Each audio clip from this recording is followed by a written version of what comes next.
आज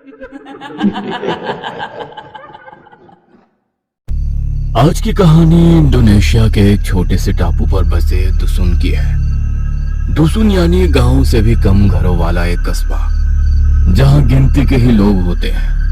उसी कस्बे के पास ही सदियों से सोए मुर्दों का एक कब्रिस्तान था, जहां तकरीबन आधी रात के वक्त दलाई नाम का एक शख्स जमीन में गड्ढा खोद रहा था।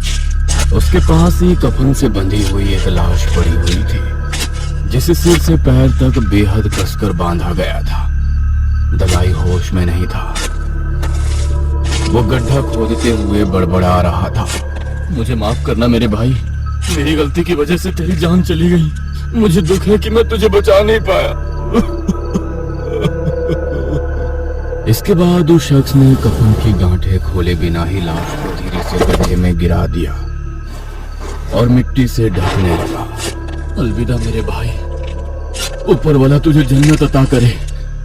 कुछ ही देर बाद दलाई ने उस कब्र को पूरी तरह मिट्टी से ढक दिया। उसने फावड़े से मिट्टी समतल की और कब्र का पत्थर जल्दबाजी में सिर की तरफ लगाने की बजाय पैरों की तरफ गाड़ दिया और वहां से घर की ओर चल पड़ा। कुछ पल तक तो सब कुछ सामान्य लग रहा था, लेकिन थोड़ी ही देर बाद उसे अपने आसपास अजीब सा महसूस होने लगा। और तभी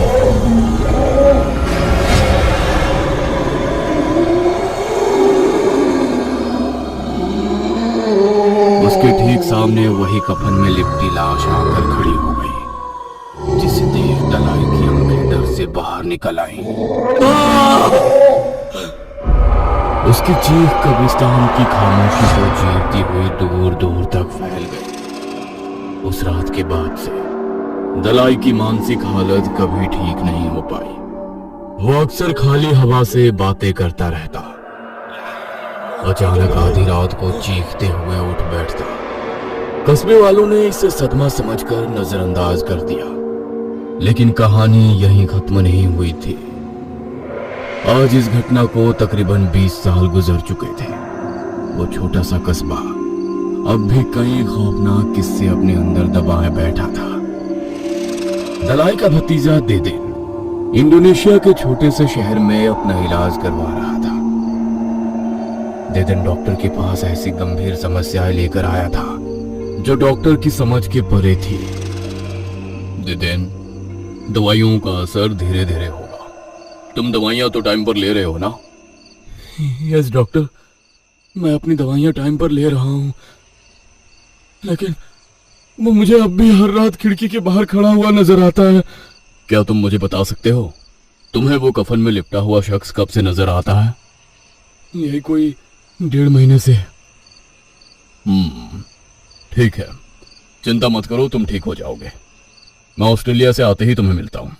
तब तक तुम दवाइयां शुरू करो। 1 हफ्ते के बाद तुम्हें बेहतर लगना शुरू हो जाएगा। जी डॉक्टर। डॉक्टर से बात करने के बाद देदेन ने 1 गिलास पानी लिया, दवा खाई और कुछ ही देर बाद बिस्तर पर लेटते ही गहरी नींद में खो गया। लेकिन आग झपकने के तुरंत बाद ही एक अजीब सी आवाज ने अचानक उसकी नींद तोड़ दी। देदेन घबराकर झटके से उठ बैठा। उसकी सांसें तेज चलने लगी।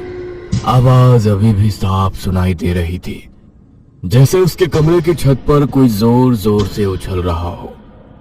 देदेन ने डरते हुए चारों तरफ देखा।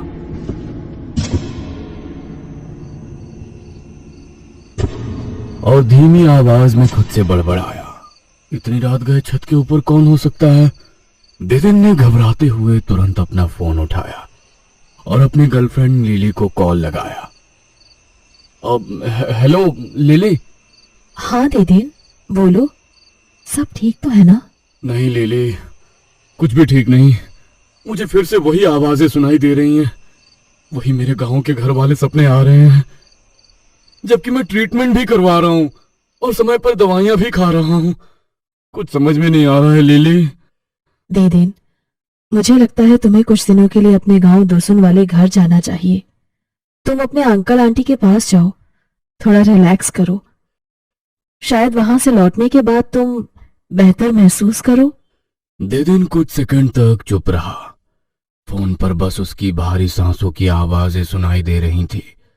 उसे लिली की बात ठीक लगी। उसने भी सोचा शायद उसे गांव वाले घर के सपने इसलिए आ रहे होंगे क्योंकि वो पिछले 15 सालों से अपने घर नहीं गया था। अपने पिता की मौत के बाद ही देदेन ने अपना घर छोड़ दिया था। वहां अब सिर्फ उसके अंकल और आंटी रहते थे। उसकी मां तो उसके जन्म के समय ही गुजर गई थी। देदेन ने शहर में ही पढ़ाई की, यही नौकरी करने लगा और धीरे धीरे अपने अतीत से दूर होता चला गया। मगर आज उसे पहली बार एहसास हो रहा था कि शायद कुछ घावों से भागा नहीं जा सकता, उसे वापस जाना होगा। अगले दिन ही देदेन ने दुसुन जाने वाली बस पकड़ी और सफर करते हुए अपने बचपन की यादें ताजा करने लगा। खिड़की के बाहर गुजरते नजारे उसके दिल को एक अजीब सा सुकून दे रहे थे। धीरे धीरे आसमान का रंग बदलने लगा, शाम का उजाला फीका पड़ता गया और कुछ ही देर में चारों तरफ अंधेरा छा गया। बस अब घने जंगल वाले रास्ते से गुजर रही थी। खिड़की के बाहर सिर्फ पेड़ों की काली परछाइयां थी जो कभी पास आती कभी पीछे छूट जाती। उन्हीं पेड़ों के बीच अचानक देदेन को कुछ दिखाई दिया। उसने देखा वहां एक सफेद आकृति खड़ी थी, पूरी तरह कफन में लिपटी हुई, बिल्कुल सीधी, जैसे किसी का इंतजार कर रही हो। उसे देख देदेन का गला सूख गया। डर के मारे उसने पलकें झपकाई और तब तक आंखें नहीं खोली जब तक बस आगे नहीं निकल गई। लेकिन अगले ही पल देदेन को आगे जाकर वही आकृति अब सड़क की और करीब दिखाई दी। इस बार उसकी चमकती हुई आंखें साफ नजर आ रही थी। नहीं, ये नहीं हो सकता। उसने पीछे मुड़कर फिर देखने की कोशिश की। अब वहां सिर्फ अंधेरा था। यही सारी बातें सोचते सोचते देदेन ना जाने कब नींद की आगोश में चला गया और बस पहाड़ी रास्तों से गुजरती हुई धीरे धीरे आगे बढ़ती रही। रात के लगभग 9 बजे अंधेरे रास्तों से गुजरता हुआ देदेन अपने दुसुन यानी छोटे से कस्बे की ओर बढ़ रहा था। चारों तरफ गहरा सन्नाटा फैला हुआ था। पूरे रास्ते सिर्फ उसके कदमों की आवाज सुनाई दे रही थी। रास्ते में कुछ ही दूर पर एक पुराना कब्रिस्तान पड़ता था। वहां से गुजरते हुए देदेन की नजर कब्रिस्तान की ओर चली गई। वहां उसने जो देखा उस नजारे ने देदेन को अंदर तक झकझोर दिया। कब्रिस्तान में कई आकृतियां खड़ी थी, सभी पूरी तरह सफेद कफन में लिपटी हुई, बिल्कुल खामोश, बिना हिले डुले, जैसे वे सब एक साथ उसी को देख रही हो। देदेन की सांस रुक सी गई थी। डर से उसका शरीर कांप उठा और वो पूरी ताकत से वहां से भागने लगा। बिना पीछे देखे बस दौड़ता रहा। काफी दूर तक भागने के बाद आखिरकार वो थक कर रुक गया। वो झुककर घुटनों पर हाथ रखे तेज तेज सांस लेने लगा। नहीं, ये मेरी आंखों का धोखा नहीं हो सकता। ये मुर्दे ही हैं, पर इनका इस तरह से अपने आप कब्र से बाहर दिखना किसी बड़ी आफत का इशारा है। देदेन किसी तरह खुद को संभालता हुआ अपने घर पहुंचा। एक पुराने झोपड़ी नुमा घर के सामने रुककर उसने कांपते हाथों से दरवाजा खटखटाया। कुछ देर तक अंदर सन्नाटा रहा, फिर धीरे धीरे दरवाजा खोला। दरवाजे के पीछे उसकी आंटी खड़ी थी। पहले तो वो उसे पहचाने नहीं पाई, लेकिन जैसे ही देदेन ने अपना नाम बताया उनकी आंखें नम हो गईं। उन्होंने बिना कुछ कहे उसे अपने गले से लगा लिया, जैसे कई सालों की दूरियां बस एक पल में मिट गई हो। आंटी, अंकल कहीं नजर नहीं आ रहे हैं? वो भी हैं बेटा, अंदर हैं। रुको, उन्हें मैं बुला कर लाती हूँ। कुछ देर बाद देदेन के अंकल दलाई उसके सामने आकर बैठ गए। कमरा में गहरा सन्नाटा था। दलाई बस चुपचाप उसे घूरे जा रहे थे। दिदिन को उनका बर्ताव थोड़ा अजीब लगा। उसने असहज होकर एक नजर उनकी तरफ देखी, फिर आंटी की ओर मुड़कर धीरे से पूछा, आंटी, क्या अंकल की तबीयत ठीक नहीं है? वो कुछ बोल क्यों नहीं रहे हैं? आंटी ने गहरी सांस ली और उदास नजरों से दलाई की तरफ देखते हुए धीमी आवाज में कहा, हाँ बेटा, तुम्हारे पिता की मौत के बाद इनकी दिमागी हालत पूरी तरह खराब हो चुकी है। दिन रात न जाने किससे गुस्से में बातें करते रहते हैं और हमेशा किसी कफ में लिपटे हुए मुर्दे का जिक्र करते हैं। इनका कहना है कि इन्हें एक मुर्दा दिखाई देता है। हमने डॉक्टरों के कहे अनुसार इनका बहुत इलाज कराया, मगर कोई फायदा नहीं हुआ। आंटी की बातें सुनकर देदेन अंदर तक सिहर गया, क्योंकि जो कुछ उसके अंकल के साथ हो रहा था ठीक वैसा ही कुछ इस समय उसके साथ भी हो रहा था। वो इसी बारे में सोच ही रहा था कि तभी अचानक कमरे का सन्नाटा एक अजीब सी हंसी से टूट गया। देदेन के अंकल पागलों की तरह हंसने लगे। उसी ने भेजा है ना, मैं जानता हूं। वो मुझसे उस गलती का बदला लेना चाहता है, पर मैं ऐसा होने नहीं दूंगा। उसे दोबारा वहीं पहुंचा दूंगा जहां से वो आया है।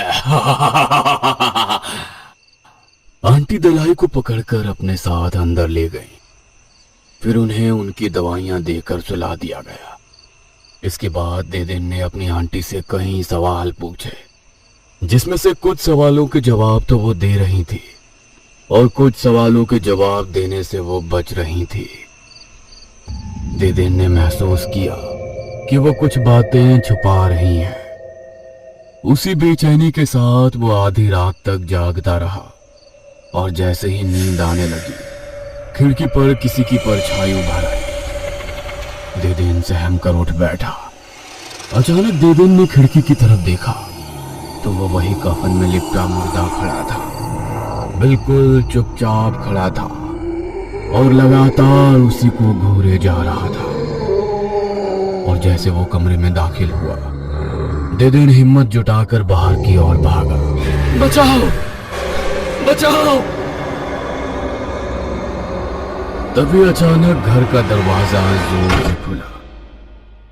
देदेन के अंकल दलाई हाथ में बंदूक लिए तेजी से वहां आए और उस कफन में लिपटी आकृति की ओर दौड़ते हुए चिल्लाए, चला जा नामुराद, तूने मेरी और मेरे परिवार का जीना मुहाल कर दिया है। आज मैं तुझे हमेशा के लिए सुला दूंगा। इतना बोलते हुए अंकल दलाई फायरिंग करते करते उसकी ओर दौड़ पड़े। वो मुर्दा भी तेजी से उनकी ओर मुड़ने लगा और अगले ही पल उसने देदेन के अंकल को और घसीटते हुए अंधेरे जंगल के अंदर ले गया, जिसके बाद जंगल के अंदर से अंकल दलाई की एक भयावह चीख गूंज उठी। आंटी, हमें अंकल को ढूंढने जाना चाहिए। हमें कस्बे वालों को बताना होगा ताकि हम सब मिलकर जंगल में जाकर उन्हें बचा सकें। कोई फायदा नहीं देदेन, अब तक उस नामुराद पोकोंग ने तुम्हारे अंकल की जान ले ली होगी। पोकोंग? ये क्या होता है? हाँ बेटा, जब कोई मुर्दा मौत के बाद वापस लौट आता है तो यहाँ उसे पोकोंग कहते हैं। और वो पोकोंग कोई और नहीं, तुम्हारे अपने पिता थे। क्या?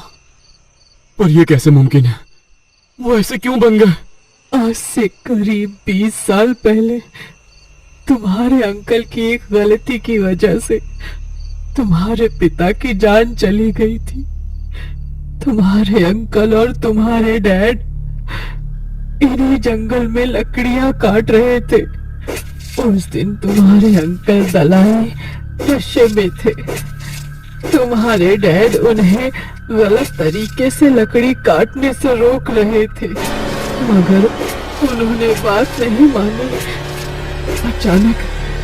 लकड़ी का एक भारी तना कटकर सीधे तुम्हारे डैड के ऊपर गिरा और मौके पर ही उनकी मौत हो गई। गांव वालों से बचने के लिए उन्होंने बिना किसी रीति रिवाज के चुपचाप तुम्हारे डैड को कब्रिस्तान में दफन कर दिया। और शायद यही वो गलती थी जो आज तक हमारा पीछा कर रही है। पर वो दफनाने के बाद वापस कैसे लौट आए आंटी? बेटा, तुम्हारे अंकल ने तुम्हारे डैड को कफन में तो बांध दिया था, मगर दफन करते वक्त उसे ढीला नहीं किया, जबकि उन्हें सही रीति रिवाज के हिसाब से दफन करना चाहिए था, पर उन्होंने ऐसा नहीं किया। इसी वजह से वो पोकोंग बनकर भटक रहे हैं और रिहाई मांगते रहे हैं। अगर उन्हें आजाद करने का मतलब था आजाद करने वाले की मौत, तो उन्होंने अंकल से पहले ही क्यों बदला नहीं लिया और वो मुझे क्यों दिखाई देते थे? क्योंकि वो बदला नहीं चाहते थे बेटा। वो चाहते थे तुम्हें सच पता चले, तुम जान सको कि तुम्हारे डैड और अंकल की मौत की असली वजह क्या थी। देदेन अवाक था। अब उसे समझ आ गया था कि छोटी छोटी बातों और रिवाजों को नजरअंदाज करना कभी कभी कितना खतरनाक साबित हो सकता है। अगले दिन देदेन ने पास की मस्जिद से एक मौलवी साहब को बुलवाया और उन्हें उस आत्मा के बारे में बताया जो इतने दिनों से उनके घर को परेशान कर रही थी। मौलवी साहब ने ध्यान से सारी बातें सुनी, फिर शांत आवाज में कहा, उस रूह का मकसद अब पूरा हो चुका है। अब शायद वो दोबारा दिखाई ना दे, लेकिन मैं फिर भी तुम्हारे ऊपर दुआ पढ़ देता हूँ। मौलवी साहब ने दुआ पढ़कर जमजम के पानी पर दम किया और देदेन को देकर चले गए। उस रात के बाद उन्हें उस पोकोंग की झलक फिर कभी दिखाई नहीं दी। इसके बाद देदेन अपनी आंटी के पास ही रहने लगा और एक सामान्य जिंदगी जीने लगा। अगर आपको ये वीडियो पसंद आई हो तो इसे लाइक और शेयर करें। ऐसी ही वीडियोस देखने के लिए हमारे इस चैनल को सब्सक्राइब करें। तो मिलते हैं अगली वीडियो में, तब तक